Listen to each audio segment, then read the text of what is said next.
This is the Late Round Podcast with your host, JJ Zachariason.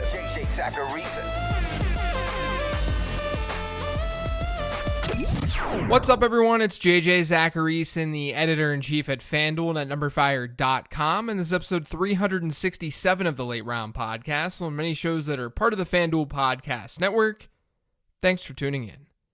The title of this episode kind of says it all. Today I'm going to walk through my rookie rankings in order to get you all prepared for the draft. Which, by the way, on Thursday and Friday, I'll be streaming live on YouTube with my colleagues Jim Sonis and Brandon Gadula, giving you instant reactions to picks as well as projections. Real-time projections. So when CeeDee Lamb gets drafted in the first round, I'll have his projection ready for consumption. So go subscribe to youtube.com/FanDuel videos now so that you don't miss the show. That's youtube.com/FanDuel videos. But for now, let's dig into these rankings. My 101 in rookie drafts this year, at least non-Superflex rookie drafts, is Jonathan Taylor. But I actually think that there's a chance that this changes once the draft is over. As Evan Silva pointed out a few episodes ago, and I agree, the NFL doesn't like Taylor as much as fantasy analysts do. Part of it might be because of his pass-catching ability. Part might be because of the program that he's coming from. But what it means is that he might not have as strong of draft capital as we want. If he's a first-round pick, I'm all in. Since 2010, we've seen 15 running backs get selected in the first round. Of those 15 players, only 3 of them haven't had at least one 1,000-yard season, and that's in total yards. 2 of those players who didn't had their careers ended early due to injury. It's David Wilson and Javid Best. And the third one is Rashad Penny, who's still in the league. Now, there's an opportunity and talent component embedded into first-round draft capital. And with DeAndre Swift looking like he's ahead of Taylor on draft boards for some teams, Swift could jump to this 101 spot after the draft is over. But as a prospect, Taylor is awesome in my prospect model, and analytically, he comps best to Ezekiel Elliott. My model looks at 3 main production metrics at running back, which are final season touchdown share, final season reception share, and yards per team play. Taylor is better than Zeke in 2 of those 3, but they're really close throughout. And then Taylor has a 99th percentile speed score, a weight-adjusted 40 time. He's a really good prospect. DeAndre Swift is my 102. I think he's got a chance to make the leap to the first overall pick depending on how things go down on Thursday, like I just said. But for now, I've got him behind Taylor. He doesn't look nearly as good in my model because Georgia didn't feature him throughout the 2019 season. Like a lot of Georgia backs, he didn't have a full workload. But if you dig into his numbers, you'll find that they didn't use him in their more irrelevant games. He was a workhorse in their bigger contests. My comparison for Swift is Miles Sanders. Their touchdown shares were really similar during their final season, as were their reception and total yards per team play metrics. I'd say Swift has more upside, though, not just because of the draft capital component, but because his numbers are naturally a little bit lower because of how Georgia uses their backs. Now, I currently have Jerry Jeudy ahead of CeeDee Lamb, which isn't necessarily the norm within the fantasy community, so let me explain why. Within my prospect model, Lamb has the better stat score, which appropriately weights how wide receivers performed in 3 main production metrics, so similar to the running back model. But those 3 main metrics are receptions per game, yards per team pass attempt, and touchdown share. Lamb's stat score is a little bit better, but Jeudy is the better prospect in my model. Why is that? Well, for a few reasons. First off, the stat scores aren't dramatically far off. Lamb does win out in the most predictive metric, which is yards per team pass attempt. But he had a below average receptions per game rate. And these are all best season numbers, by the way. Jeudy also had tougher competition. That's factored into things because it does give some signal. So Jeudy had a slightly worse stat score despite having to compete for targets in an offense with multiple pros and potentially multiple first-round draft picks. I do think landing spot could change the way that I view the 2 players. And I think there's an easy argument to be made that Lamb has more upside than Jerry Jeudy. Maybe things change after Thursday's done, but for now, I've got Jeudy at 3. So let's naturally talk about CeeDee Lamb now. Another reason I've got Jeudy over Lamb is because honestly, it's just easier to find comps for Jerry Jeudy. His profile is a lot like Stephon Diggs, whereas Lamb has a profile that comps best to like a Sidney Rice type player. It's not the end of the world by any means, but it's just something that gives me pause because of variance. But Lamb is really, really good. Sigmund Bloom and I talked about how his yards after catch ability just doesn't make any sense. And you'll see that the instant that you watch him. He makes guys miss and you can't comprehend why. He also had a really, really good yards per team pass attempt rate, which is a great sign. So I'm all about Lamb and Jeudy both. I think they're easily the two best wide receivers in this draft class, and they're both deserving of top rookie picks. After Jeudy and Lamb comes a tier of what I see as 3 running backs. Pre-draft and single quarterback leagues, I think there's a strong top 7 in rookie drafts. At the top of this running back tier, I currently have Cam Akers. It's higher than the majority, but I really think that he has a complete profile. A lot of people will point to what they see as lack of production from Cam Akers in college, but I don't see his production profile as lacking at all. Not only did Florida State have one of the worst offensive lines in the country last year according to Football Outsiders' line yards metric, but this is why we look at market share. We don't want to compare raw numbers from Jonathan Taylor to Cam Akers because they're in totally different environments. Within the traditional metrics like rushing yard share, the percentage of rushing yards seen by a player in his offense, or reception share, attempt share, touchdown share, Akers ranked in the top 10 in this class across the board. His numbers aren't even close to bad. They're good. Draft capital and landing spot can impact this ranking. I wouldn't be surprised if Akers is ranked 7th once the draft is done, but entering the draft, I'm a big fan. I've got J.K. Dobbins next at number 6, and again, within this tier of 3 running backs, I could move any of the guys up and down. The main reason I lean Akers over Dobbins right now is honestly just because of size. Dobbins weighed in under 210 pounds at the combine, and since Akers and Dobbins are so close in rank for me, I can use it as a quick tiebreaker, even if it's not the most meaningful thing in the world. But Dobbins is a very good running back. Within my model, yards per team play is the most predictive single metric in terms of production. It's weighed the most, and Dobbins is second in this year's class within that metric. So I'm not going to be shocked at all if and when he jumps Akers once this draft is over. The same could be said about the last guy in this tier, which is Clyde Edwards-Helaire. I feel like I've liked CEH more and more as this process has gone on. He comps pretty well to Maurice Jones-Drew, and I think that that's the type of juice that he has. Maybe not as much of an early down profile as MJD, but he's definitely one of probably the best pass-catching running back in this class. It's pretty impressive that he was 3rd among all combine invites in final season reception share, considering he played on the best college football team in the country. The question marks are whether or not he can handle a big workload at his 5'7", 207-pound frame. But if he can land in a spot like Tampa Bay, I'm all in. Now, after pick 7 in rookie drafts, at least pre-draft, things get interesting. You can go in a lot of different directions, and my 4th tier of players includes 7 guys. So pre-draft, the 108 to me isn't a ton more valuable than the 202. So if you're not in a position to get one of those running backs, I think trading back does make sense. I'm sure that'll change slightly after the draft is over, but that's how I'm viewing things right now. Jalen Reagor is my pick at 108 as the wide receiver 3 in the start of this tier. My model actually got more signal at wide receiver when looking at their best season within the 3 major metrics that I'm looking at, so not their final season. And when you do that, combined with factors that go into it like breakout age, Reagor looks pretty awesome. He has a top 6 stat score despite this meh performance in 2019. Now keep in mind with that performance that according to Pro Football Focus, only 30.7 of Reagor's targets in 2019 were charted as accurate. Only 3 other FBS receivers had it worse this past season. He did it all at TCU in terms of playing all over the field and returning kicks. And I'm really hoping he can find a good landing spot to showcase that versatility. My main comp for him right now is James Washington, but it's more so a James Washington plus. Reagor's a better prospect. Justin Jefferson's the next player in my rankings at number 9, but I think that there's an easy argument to make that outside of Lamb and Jeudy, Jefferson has the highest floor in this class. He's going to be an awesome slot receiver in the NFL. This past year at LSU, he caught 111 passes, and get this, PFF charted him as playing out wide on just 5 of 937 snaps. He just lived in the slot, and he was productive in a good offense, which is also a good sign. And then he ran a 4.43 40, and he had a really good combine overall. I think we're looking at someone who could easily make a Cooper Kupp-like impact in fantasy football at the next level. A higher floor player who in the right offense can reach a strong ceiling as a dynamic slot receiver. If he finds the right spot, I could easily see myself putting him as the number 3 wideout once this draft is over.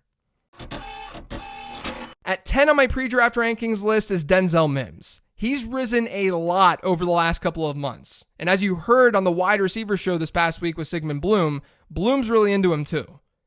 Mims is super athletic, and you can see him use that athleticism to take advantage of corners all the time. He doesn't seem like one of those players who just tests well and that's it. And as we talked about last week, I do think a place like Green Bay to complement Davante Adams would be an awesome landing spot for Denzel Mims. I do have some concerns here though, or I should say my model has some concerns. Mims wasn't overly productive within the metrics that my model looks at. And even though his breakout age is fine, he wasn't an early declare. There's been some good research done by my friend Rich Rebar of Sharp Football Analysis that shows how iffy things can get for non-early declare wide receivers. That's not something that we should ignore with Denzel Mims. But I do like him a good bit, and I think that he should be fantasy relevant at the next level. The same goes for Laviska Shenault. This tier 4, just has a ton of wide receivers who I like a lot, but they've got some standard red flags. For Shenault, you've got to look at his medicals and be a little bit concerned. But there's also the fact that he wasn't more productive during his final season, similar to Jalen Reagor, which isn't what you like to see. But the man is a wide receiver in a running back's body, and he ranks in the top 5 in my model in overall stat score. An easy comparison to make is A.J. Brown, but Brown was a little bit more polished and didn't have the medical concerns that Shenault has. That's just the type of player that we're looking at here. Now at number 12 is T. Higgins. I think he could be the best bigger-bodied wide receiver in this class. But there is one I'm going to talk about later who can sneak up on us. But Higgins is 6'4", 216 pounds, and even though his production profile wasn't perfect, he did get better each year at Clemson, which is always a plus. A big problem I had with Higgins is just finding a comp. His production was average in my model, but Higgins has a pretty good breakout age. And then combining all of that with his size profile just made it kind of tough. So I'll be curious to see where he lands to have a stronger opinion on him as a player post-draft. And then there's Henry Ruggs. I've got Ruggs as the wide receiver 8, so 13th overall, but he's still part of this massive tier 4. I feel like I've talked your ears off about Ruggs this offseason, but I think what I said on the show last week is probably the most important piece to know about how I feel about him. It's true that his production sucked. It's true that his stat score in my model is not good. And it's true that of all the first-round wide receivers with a negative stat score in my model, none of them panned out over the last decade and a half. But I also think a few things are important to note with all of that. Number one, the sample of wide receivers who were drafted that early with a bad stat score, it was small. We're talking 9 wide receivers over the last decade and a half. So because of that, I think we can be concerned. I think we can worry. We've got to adhere to a process. But we also have to understand that small samples shouldn't dictate everything. It shouldn't overwhelm an evaluation, especially when we know that draft capital is just as important, and Ruggs is likely going to be a first-round pick. I do think Ruggs is going to be a better real football asset than a fantasy one. He can do things to shift coverage and help an offense like we've seen with Deshaun Jackson over the years. But of all these wide receivers, I'm super curious for landing spot with Henry Ruggs. Because realistically, if Ruggs lacks the competition around him, then he'll naturally see at least some bump in volume. Yes, I know that I talk about targets being a skill statistic all the time, and I mean it. But Henry Ruggs going to a team without a ton of pass catchers and decent enough quarterback play is a lot different than him going to Atlanta for short-term potential. I ranked him lower pre-draft just because I want to see that landing spot. I'm very open to moving Henry Ruggs up after the draft is over. The last player in tier 4 for me and 14th overall is Zach Moss. He was super productive at Utah where he went for 1,000 plus yards in 3 straight seasons, but we also recently have seen a productive Utah back in Devontae Booker not make a ton of noise at the NFL level. And Moss has some questions about his athleticism. He ran just a 4.65 40-yard dash, but that does come with a caveat that he apparently had a hamstring injury.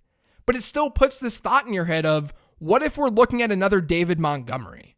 Just a guy who can be fine, but doesn't give you enough upside to be highly sought after. Now, Kareem Hunt's another comp that people have thrown around for Zach Moss, but Hunt was also a comp for David Montgomery. Every productive, slower back can't just be Kareem Hunt. Moss isn't really the type of back that I usually go for, and he's likely going to be more landing spot dependent than the top tier guys in this class. He's fine though, which is why I still think that he's part of this big tier 4. Now the next tier starts for me at pick 15 overall, which is part of the reason I think early second round picks in single quarterback leagues are great value right now. And in Superflex, that extends to the middle to the late second round. It's a really deep class. I could go in a lot of directions here, but since these are pre-draft rankings, I'm going to talk about Tyler Johnson. He's 15th overall, and he's likely to drop a lot after the draft since teams seem to not like him as much as the analytically focused fantasy analysts. But Johnson has the best stat score in this class according to my model. His stat score actually ranks in the top 15 all time, or since 2006. That doesn't mean that he's a lock to succeed, though the majority of wide receivers ahead of him and around him were relative successes in terms of stat score. It just means, though, that if he were to get draft capital, especially given his elite breakout age, it means we'd be looking at a really good prospect. But there seem to be athleticism concerns, and he may not be able to separate all that well. So if his draft stock drops and he's a day 3 pick, he's got to drop within my rankings too. Bryan Edwards is next on my list. Sigmund Bloom and I talked about Edwards in a good bit of detail in last week's show, so I won't go into that much detail, but I'll at least talk about him analytically. According to Pro Football Focus, Edwards had one of the lowest average depth of targets in college football last year, and he caught a ton of screen passes, which led to just 4 deep ball receptions. So that means we have some question marks as to how his game might translate. It's a good thing that South Carolina is trying to get him the ball in easy ways, but it's bad that he didn't show a ton of versatility as a result. But he's got good size, and he competed well with Deebo Samuel when Samuel was there in 2018. If Edwards' draft stock doesn't drop because of this offseason foot injury that he's been dealing with, then he should be a really solid second-round rookie pick. I've got Keyshawn Vaughn at 17. As is the case with most potential day 2 running backs, and I stress the word potential, Vaughn could go in a lot of different directions post-draft. I really have him here because I think he's an underrated back in terms of how complete his profile is. He did it all at Vanderbilt, and his final season numbers are pretty awesome. He had 48% of Vanderbilt's touchdowns last year, 14% of their receptions, and he had a yards per team play of 1.75. That was 5th best amongst running backs in this class. And he has good size and speed. He's just solid. And I know I sound like a broken record, but this is truer for running backs than at wide receiver. If he falls to the right spot, I like Vaughn to make a fantasy impact. So my initial pre-draft rankings that I posted on Numberfire had Brandon Ayuk at 18. But I'm switching it up for this show because Michael Pittman has been rising for me. I've got Pittman at 18 right now. Pittman's another bigger-bodied receiver who caught 101 passes at USC last year and an offense that had some competition for targets. And he's got an above-average stat score compared to the other wide receivers in this class. The one piece of downside is similar to what I talked about with Denzel Mims earlier, and it's that Pittman didn't declare early.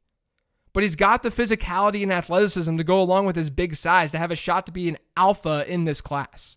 I think that's the thing that intrigues me. A lot of the wide receivers in this class are really good, but not necessarily outstanding. They have their particular jobs where they can do things really, really well. But with Pittman, there's a really high ceiling, which is why I think he's a really solid later second-round pick in rookie drafts if you can get him there. Now, 19 is where I have Brandon Ayuk. I talked about Ayuk on last week's mailbag episode. He's got a unique profile in that he played 2 years of JUCO ball, then he goes to Arizona State and he plays with N'Keal Harry, and then he finally has his big season during his final collegiate season. Some people will say that it's not fair to judge a guy who played JUCO ball to start his career. But part of the reason we look at breakout age in the first place is to make sure that we're looking at prospects who were good throughout the entire process. Guys who were young and so good at a young age that they were seeing significant production. That gives us a strong signal. I don't think Ayuk is bad though. I just think that we're sitting with a non-early declare who also broke out late, which is always a red flag. The good part about his profile is that he's a strong athlete who can generate a lot of yards after the catch. And he has a kick and punt return profile, which does show versatility. So there's a little bit of a backbone there. So there are issues with Ayuk's profile, but I still think he's a top 20 guy in this class. Now, the last player in my top 20, so the 20th ranked guy, is Eno Benjamin.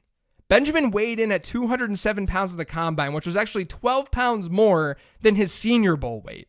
That was a big deal because he was likely to be typecasted as a third down back at the next level. And maybe that changes things at least a little bit. But that might be the case. Maybe that's the role that he plays. He's more of a satellite back. That can still be valuable in fantasy, though. Benjamin had by far the highest final season reception share mark in this year's class, and he had a very complete production profile overall. I think he can be a high floor player if he gets that satellite role at the NFL level right away. So those are my top 20. Players who just missed it are Joe Burrow, who should be considered the 101 or close to that spot in Superflex leagues, but Joe Burrow's the quarterback that you want, and I really like Darrynton Evans from Appalachian State, Antonio Gibson from Memphis, and two semi-deep sleepers that you could be targeting, or two guys to at least watch during this draft, are wide receiver Gabriel Davis from UCF, and then Anthony McFarland from Maryland. As you can tell with my running back picks, I'm into the super dynamic, speedy guys. Darrynton Evans, Antonio Gibson, and Anthony McFarland are all really fun prospects. But hopefully this helps you guys wrap your heads around my favorite players in this year's class, and you can have some more context around these guys when they're drafted this week. It should be a fun time. That's going to do it for today's show, though. Thanks to all of you for listening. If you've yet subscribed to the Late Round Podcast, make sure you are by searching for it pretty much anywhere podcasts can be found. And don't forget to follow me on Twitter at LateRoundQB. I'll have a rewind episode on Wednesday, and don't forget to subscribe to FanDuel's YouTube channel so that you don't miss our live stream. Remember, it's youtube.com/FanDuelVideos. Thanks, everyone. Talk to you soon.